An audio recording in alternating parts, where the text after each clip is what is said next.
Bugün Kenan'ın 23 yaşı da mezara koydu. Vətən üçün canından keçdi. Amma bugün bütün şəhid ailələrinə, veteranlara, qazilərə, kənd cəmiyyətinə, qohum əqrabalara dərin təşəkkür edirəm ki, bugün mənim oğlumun məzarda 26 yaşını qeyd eləməyə gəldilər. Yəni bizi tək qoymadılar, dərdimizə şərik olub, göz yaşı tökdülər. Düzdür, biz ata-analar üçün çox çətin dərddir, dözülməz dərddir. Ona görə ki, evlada yaş qeyd eləyərsən, ad günü qeyd eləyərsən, evladı qucaqlayar öpərsən. Amma biz bugün qaradaş qucaqlayıb öpürük. Yəni onlardan bir haray eşitmirik.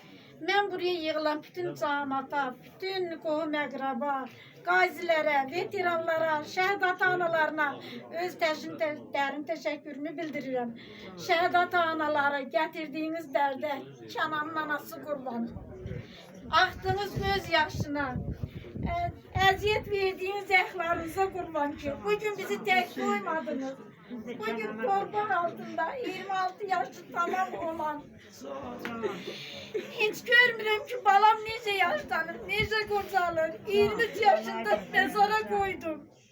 Size qurban olun, beni tek koymadınız. Çok sağ olun, var olun. Hamınızın dərdinə qurban olun, çok sağ olun. Teşekkür ederim size. Beni bu qəbristanlıqda tek koymadınız.